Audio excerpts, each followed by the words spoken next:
theo chị quản lý đây, chị tên gì chị nhỉ? Chị Hương ạ. Chị Hương quản lý đây thì là toàn bộ ngôi nhà này là nguyên bản đúng không?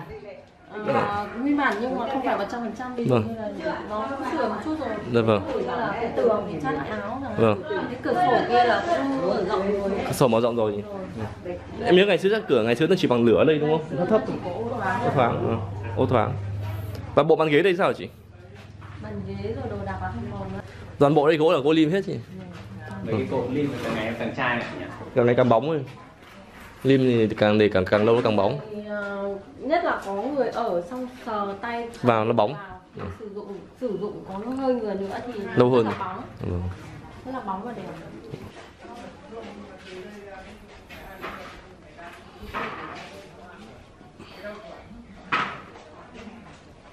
Thế mà nhà này giữ lại giống như là một cái di tích nhà cổ của mình ngày xưa thôi. Vâng. Ngôi nhà này không phải là cụ làm, ngôi nhà này qua đi 7 chủ. Mấy chủ? 7 chủ. Tức là chủ đầu tiên là cụ Trần Duy Bính hay là người khác? Chỉ là người mua lại. Cụ Trần Duy Bính là người mua lại thôi. Thế cho nên nó mới có câu thơ là đại hoàng còn lại một ngôi nhà, vâng. Vết cổ gỗ lim mái ngói ta. Vâng. 7 chủ thay nhau quyền sở hữu, hơn trăm năm bão táp vượt phong ba.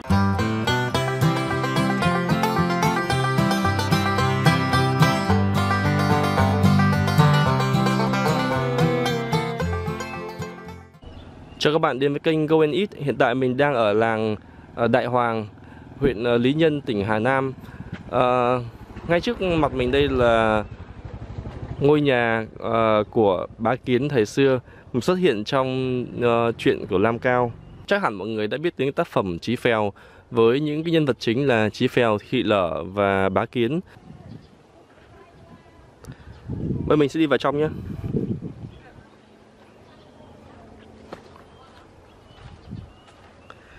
Nhà của bá Kiến là ngôi nhà thời kiểu thôn quê của Bắc Bộ những năm đầu thế kỷ thứ 20 và xây trên một khu đất rộng chừng 900 m².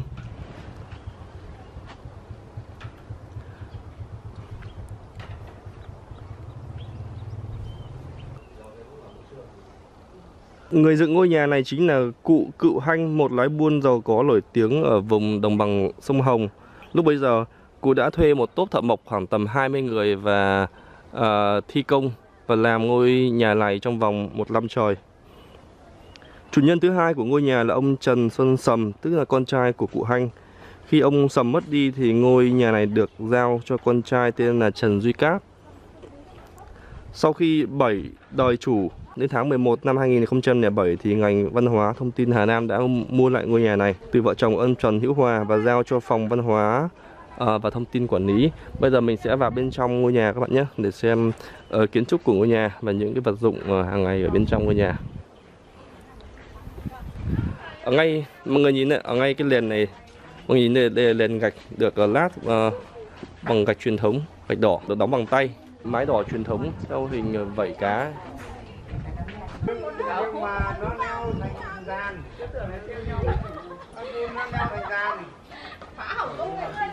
Nhà có 3 gian theo truyền thống của người Việt và có 4 hàng cột với tổng số là 16 cây lim. Mọi người nhìn chưa? 1, 2, 3 và đây là 4. Ở bên trong nhà là 3 hàng cột nữa. Nó tất cả là 16 cây lim tất cả. 3 hàng lim nữa. Bên trong nhà này có bàn thờ thôi và một bộ bàn ghế của bằng gỗ lim.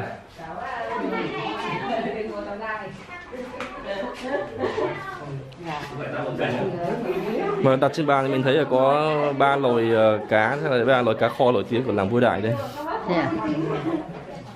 Nhưng mà nhà Chí Phèo với Thị Lở đâu hết rồi không?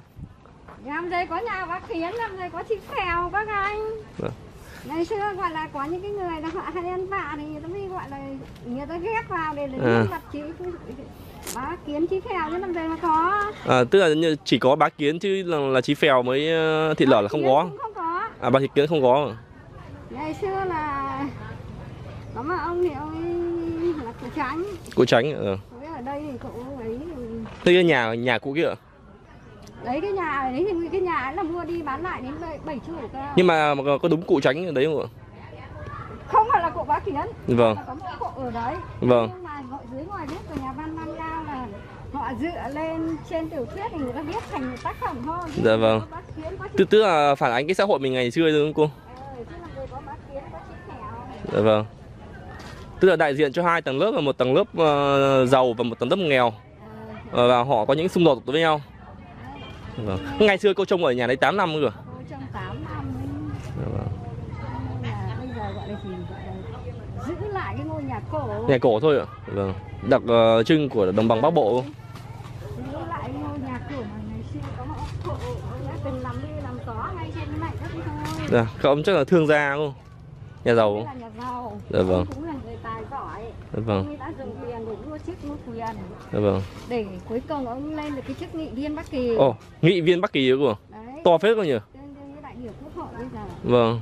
Ngày xưa tôi học giỏi văn này, tôi đi thi tỉnh cái tác phẩm này tôi cũng trông 8 năm. Ồ, những cái thông tin như thế bọn cháu không được biết thôi nhá. Chắc chỉ có cổ đây mới biết thôi, cháu không biết. Đấy, trước là còn cái ngôi nhà quay phía trên, quay 5 gian, quay phía trên, quay xuống, Vâng. 5 gian phía dưới quay lên. Quay lên, to lắm cô. Cái ngôi nhà bây giờ hiện tiện là hình chữ U. Vâng. Hai ngôi nhà đó là do bà của ông cụ ở. Dạ vâng. Còn cụ là ở cái ngôi nhà chính.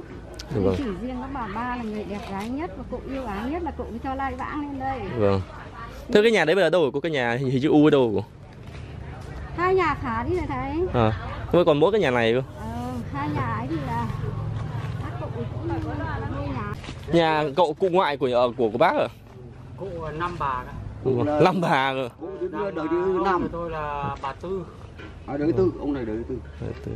Còn đây là nhà này. Cho thấy trong báo chí bảo là cái nhà đấy là Nhà của cụ Nghị. Cái chính xác mà nói không phải là nhà của bà Tư. Cũng phải ấy. Nếu mà cháu nghĩ nếu mà cái nhà Bá Kiến thì đã ghi tên ở bên ngoài là nhà Bá Kiến rồi. Này có bác Kiến. Gì có bác gì? Không có. Nhưng mà nó có Ngày như là trước là ngày xưa ông ấy là sử sách họ viết lên tôi dám viết thời đấy là nó nào. ngang với đại biểu. Đại biểu Quốc hội bây giờ. Dạ vâng. Sư vị Bắc Kỳ đấy. Cụ Năm Bà nhưng mà có mỗi bà cả là có được cháu nội là nó cũng tải với thành đấy. Thế còn Mà cụ là cũng từ tí. bà hai là thằng Đâu bà phải là gì đâu. mất bà này ở Vâng. đây. Không, trong chuyện có thể là họ mô tả những cái thực trạng của xã hội mình ngày xưa như thế. Dạ vâng. Tức là họ có thể là họ không dám nói thật mà họ chỉ là nói dùng cái hình ảnh như thế để là chú bảo có cốt truyện có ai thật. Dạ vâng. Nhưng mà nhân vật ấy thôi mà. Chứ còn cái nó gạch được chứ. Có đâu là nhà Bá Kiến ở chỗ khác rồi vâng. Cái nhà thật đấy. Nếu như cái nhà bác Kỳ. Vừa chứ bảo nhà Bá Kiến ở trên chỗ cầu phao ấy, không phải. Đấy Không phải. mới là gạch Không có cái thôi. nhà nào là nhà bác Kiến. Không có nhà bác Kỳ. Ừ. Cái gì mà có cao. Trong 7 chỗ mỏ năm Không cao dám đấy nói là ví dụ như vẫn bây có giờ- một anh là bổ con của Chí Phèo. Con Chí Phèo. Con trai của Chí Phèo. Ấy, thế nhưng mà Nhận nghe nghĩa là nhận. nhưng mà Ví dụ đơn cử là đấy là có thật. Đơn cử ví dụ như Chí là- Phèo với gì là có con. Từ cái nhà kia nhà cụ ngoại của bác, từ bác là đời thứ 4, Nguyễn Bính rồi. Trần Duy Bình. Trần Duy Bính ạ. Trần Duy Bính. Đấy, thế sân năm 60 này. Đâu lại Là chính cháu Trần đích Duy tôn Bình. của ông ấy là không ở nữa với bán cho Bán. ông Cai Hậu đi Tân Đảo năm 60 về. Dạ vâng. Bán đi xong ông ấy mới để chuyển vào chỗ gần chợ ông ở. Dạ vâng. Thế sau khi ông Tảo này lại đi Đấy là thủ ông của Cai Tảo. Hậu là Dạ. đi Tân Đảo Thủ lâu là rồi. không phải là thủ Thế quốc. xong rồi năm 60 Nó mới ông gọi mới thủ về. Dạ vâng. Là con giai trưởng. Năm 60 ông mới về, Vâng. xong bắt đầu ông mới Trần mua Duy cái Bình. nhà này. Bán đi. Đấy. Thế mà cái nhà này giữ lại giống như là một cái di tích nhà cổ của mình ngày xưa thôi. Thế thôi. Vâng. Có cái Ngôi nhà này không phải là cụ làm. Ngôi nhà này qua đi 7 chủ. Mấy chủ. 7 chủ. Tức là chủ đầu tiên là cụ Trần Duy Bính hay là người khác? Là chỉ là người mua lại. Cụ Trần Duy Bính là người mua lại thôi. Thế cho nên nó mới có câu thơ là đại hoàng còn lại một ngôi nhà. Vâng. Ghép cổ gỗ lim mái ngói ta. Vâng. 7 chủ thay nhau quyền sở hữu hơn trăm năm bão táp vượt phong ba. đấy trước là tao trông như thế. Dạ vâng. Trước là bà này trông này. Dạ vâng. Cô có thể đọc lại 4 câu thơ không ạ? Cô cháu. Không. Đọc cái đi. Cô đọc đi. Ừ, cô hay đấy. Cô trông lấy 8 năm cơ mà. Đại hoàng còn lại một ngôi nhà. Vâng. Ghép cổ gỗ lim mái ngói ta. 7 chủ thay nhau quyền sở hữu Dạ hơn vâng. trăm năm bão táp vượt phong ba. Hay rồi, tại vì bây giờ hơn trăm năm rồi. Nhà này đến bây giờ là 151 năm. 151 năm rồi. 151 năm. Tôi thấy cái gỗ lim vào sở nó bóng nguyên luôn. Gỗ lim là cái thời cô trông. Vâng. Cô biết thuê người đánh bóng. Đánh bóng lại. Đánh giấy giáp xong bôi lim. Bôi lim là vâng. Nó như mới. Vâng. Tức là cái dệt vải của mình tồn tại đây có phải đến 100 năm rồi chú? Hơn Hơn 100 năm rồi. Tức có từ thời ông bá Kiến rồi không? Từ cái thời mà giờ xong cái hai tay cứ đập cái thoi nó sang. Chính thức là đập vào cái thoi cho biết rồi. Đấy chưa? Ở làng Vũ Đại hay làng gì Hoàng rồi? Làng Đại Hoàng. Làng Vũ Đại hay làng Đại Hoàng thì nổi tiếng từ xưa đến nay gần 100 năm là nghề dệt vải các bạn ạ. Bây giờ mình sẽ vào một ngôi nhà nhỏ ở đây, người dân đây để check để xem nghề dệt vải thủ công các bạn nhé.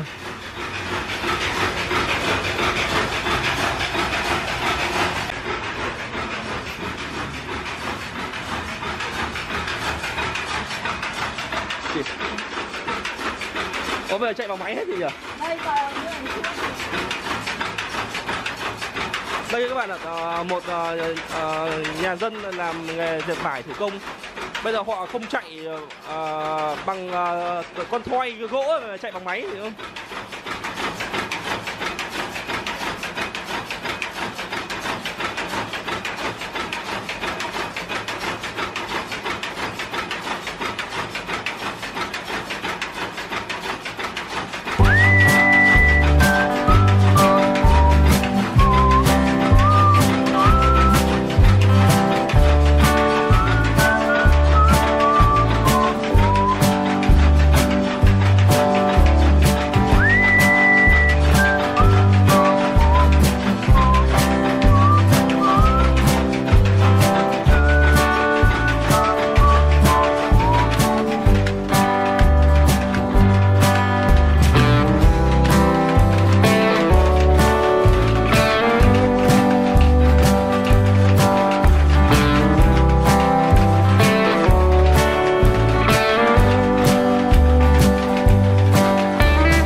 Khi đến với làng Vũ Đại thì các bạn chắc chắn là không thể không thử món đặc sản ở đây, đó là món cá kho. Chú Ngự ơi, bây giờ chú Ngự của Nam Định đúng không? Đại Hoàng chứ. Đó là tưởng của Nam Định đấy nhỉ? Đại Hoàng rồi. Đặc sản của Đại Hoàng, chú Ngự đây. Từ trước là cháu cứ tưởng là chú Ngự là của Nam Định. Cô tên là gì cô nhỉ? Cô tên là Hợi cháu. Cô Hợi. Mà cô Hợi thì cái cá kho này là mình kho như nào cô nhỉ?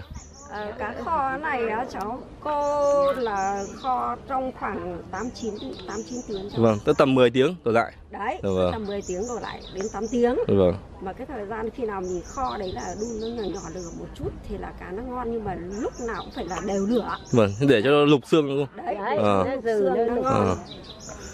Cô thế thì cái nguyên liệu thì sao, có nguyên liệu để mình kho được? Cái này là tất cả là chỉ là hoa quả, củ quả tươi, vâng. Giềng tươi này, gừng tươi, vâng. chanh, vâng. ớt cháu ạ. Vâng. Thế thôi.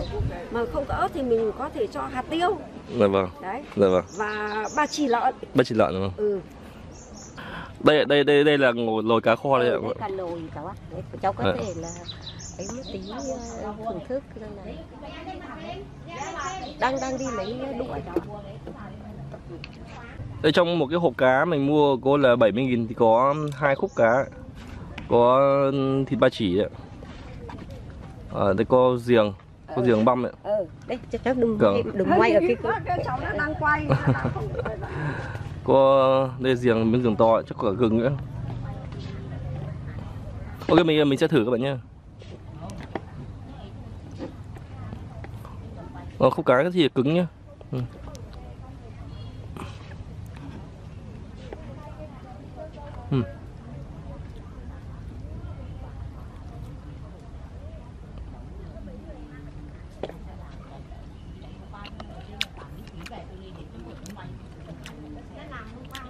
Cái vị chua chua ngọt ngọt và bùi bùi nữa.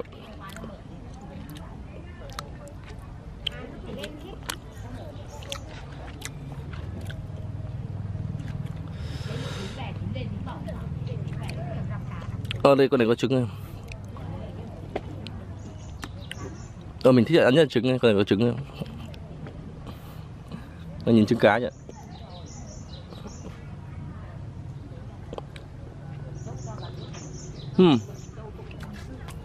Ngon lắm, ngon. Mà hơi mặn nên phải ăn không cơm rồi. Có thể ăn cơm cháu ạ. Cô khoa đảm ăn cơm nào. Vâng.